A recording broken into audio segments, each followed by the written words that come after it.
happy Trans Day of Visibility, except it's technically not Trans Day of Visibility anymore, but oh well. I'm Caramel, and this is, I guess, my successful attempt at, or my successful run, rather, at Celeste Strawberry Jam's Beginner Lobby Trans Day of Visibility Percent, aka TDoV Percent. It's a category invented by the YouTuber Marchalan Craft, aka March, where the goal is simply to touch every trans flag in the beginner lobby of Celeste Strawberry Jam as quickly as possible.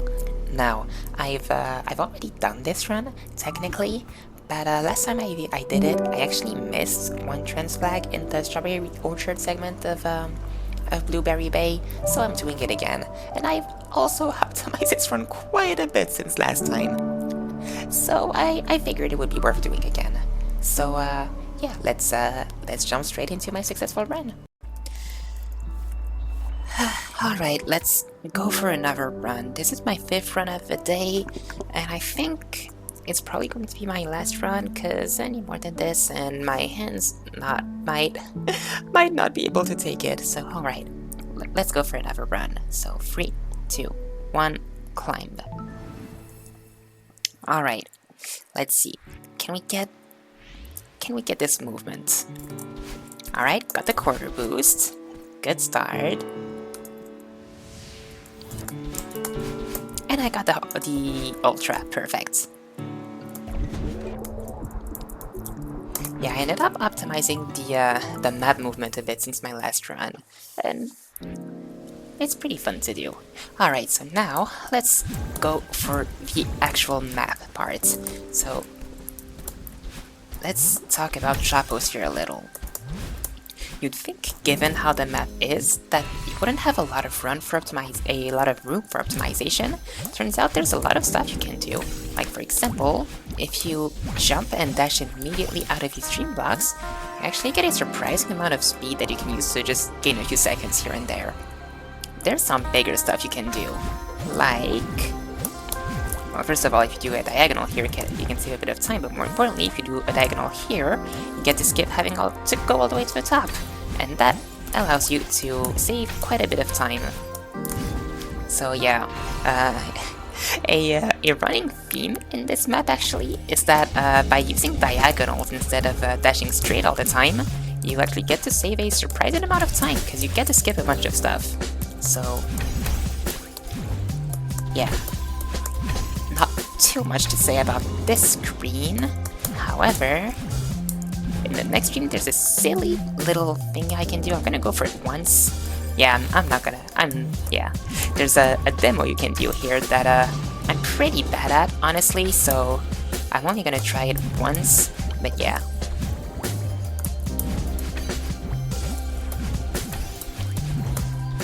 Okay, honestly, that's about the best possible depth you could take, because there's a checkpoint right there, fortunately. Alright, there's a couple of things I can do on this next screen, I believe. Yes, it is this screen. There's some cheeky stuff you can do. Yeah, you can just completely skip that dream block all the way to the right, for example. And with a well-timed diagonal, you also get to completely skip that second dash crystal. So yeah, again, diagonals kind of break this map. Alright, this screen is a bit interesting, because I'm going to be playing it mostly as intended, but technically I don't have to. You can pretty much skip having to do anything in this screen, but it is really, really hard. So I ended up not really going for it in this run. And then there's some more diagonal stuff that just breaks the map, and we should be good. Alright, touching battle in orbit, 3 minutes on the dot, that's pretty good. I think that's my PB. Alright, and trans flag gets. Alright. So that is Troposphere down. So now let's head to Strawberry Orchard. Oh.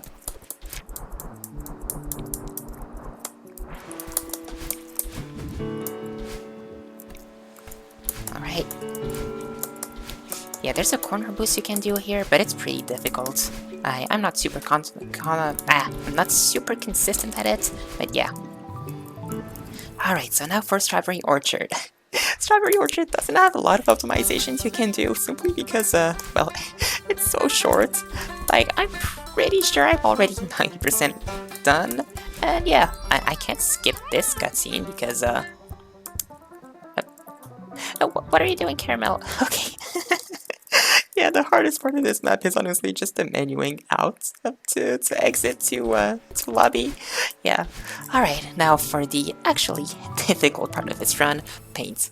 So, I'm probably going to stay mostly quiet for this beginning, because there's some pretty tough stuff. There's a pretty hard cycle that I want to get. I think I'm already a bit slow. Yeah. Yeah, if you're quick, you can actually go faster than that initial pink bubble you just saw, but hey. No, Caramel, what are you doing? Oh no, that's pretty bad. Yeah, I need to save my dash here in order to hit this button. Alright, this strat, I hope I get it. That looks good. Yes, perfect. That is so satisfying to do. This is like literally a chained ultra. You don't get to see a lot of these in a speedrunning context. Well, so it always feels good whenever you're able to pull it off. Alright, now this room, let's just wait a bit for the cycles to line up. Perfect.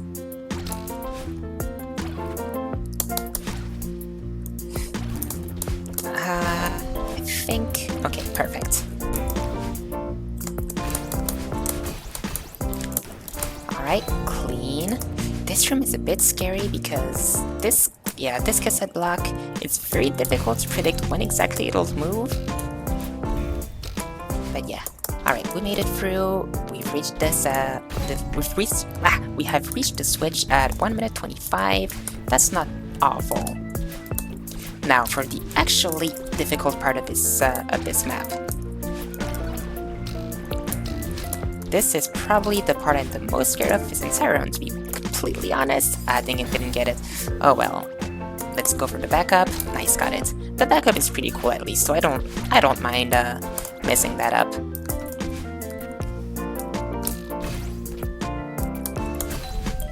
Alright. Got that. Now I have to head into here to get the key. Head back.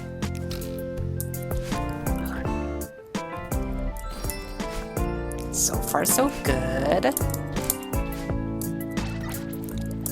And here, I'm just going to take an intentional dive because it respawns me at the beginning of the room. I don't think it's particularly faster. However, it does mean I have to avoid having to deal with the cycles, and that just makes it just a tad more consistent. So I like to take the intentional dive there. All right, so far, so good. Yeah, so far we've had a few mistakes here and there, but nothing major. Let's hope this continues.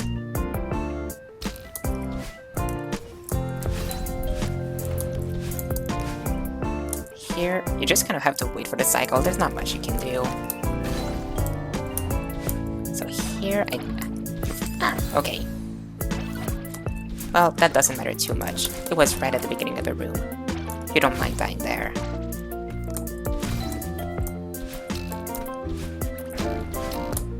Alright, and with that we're basically done with the first part of paint. Alright, touching the battleline orb at 319, that's not bad honestly. I think that might be my PB. Well, my PB in a run probably. Alright, so now we just gotta not choke this ending. Right, yeah, I had to wait for the cycle there, unfortunate. Oh well. Alright, so far so good. This part. Okay, perfect.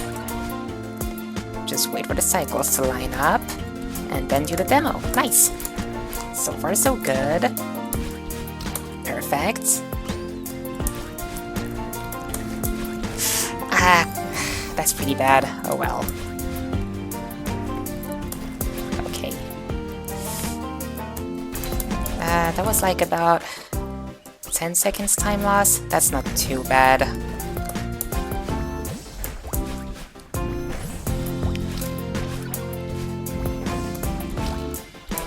Alright, touching battle in orb at 425. Honestly, this might be my best paints ever. At least, it's definitely my best paints ever in a run. And, alright. Trend stack has been obtained. We're leaving paints at 437. That's pretty good. That's pretty good.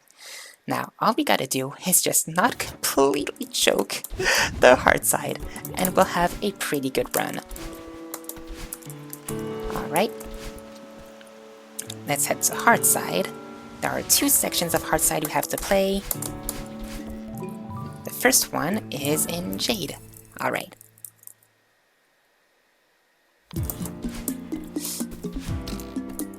Unfortunately, this part is probably the most terrifying part of this entire run, because it's kind of slow, so if you take a death here, it's really punishing. Alright.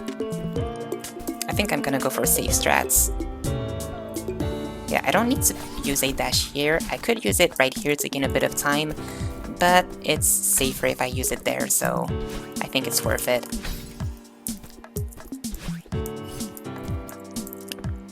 Alright, let's hope I don't mess that up, because that would be disastrous. Alright, now let's see, can I get this strat? Ah, didn't quite get it. Yeah, if you do, if you manage to buffer your pause at the right time, as you exit the previous screen, you get to basically skip the trigger that resets your dash state, which means I basically would have had 2 dashes throughout this entire screen. I failed it, unfortunately, but oh well.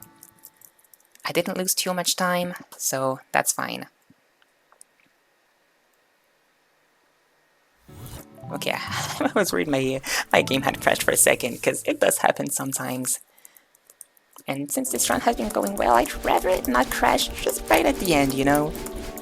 Alright. So now, for flag number 3, Dropsel. Not a lot of optimizations I'll be going for there. I know there's some stuff you can do that allows you to basically skip having to actually solve the puzzle, but I'm not going for it because it is way too hard. Like, it literally requires a pixel perfect drop, which yeah, I'm not going for that. Alright, so now for flag number 2, aka the flag that has literally killed my last 2 runs. So let's hope it doesn't actually kill this one, does it? Alright, so far so good. Okay, so we've made it further than the past 2 runs, so now I just gotta not completely choke this ending, and we should have a pretty good run. Alright. Okay. I think I'm gonna have to wait an extra cycle. No, it's fine. Perfect. Alright, so far so good.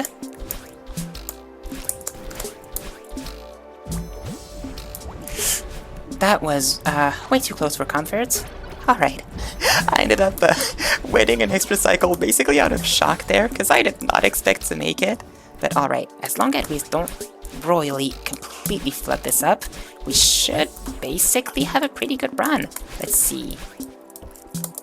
I think we should be able to get a sub 13, as long as I don't completely flood this ending. Alright, and time! That was a 12:38. Nice! Alright, I'm satisfied with that. I'm satisfied with that.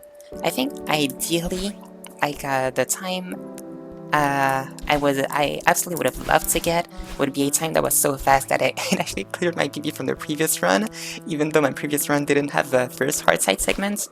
But yeah, I think with a 12:38, I'm pretty content. So, let me just collect this heart so I can end it on a nice pretty screen. And I should probably stop the timer, actually. Yep. Alright, time. Yeah, I'm pretty satisfied with that. I think that was a pretty good run. I'm glad I finally got a run I was proud of. So, yeah, I think that's it from me. So, shoutouts to Marchalan Craft. And, yeah, bye!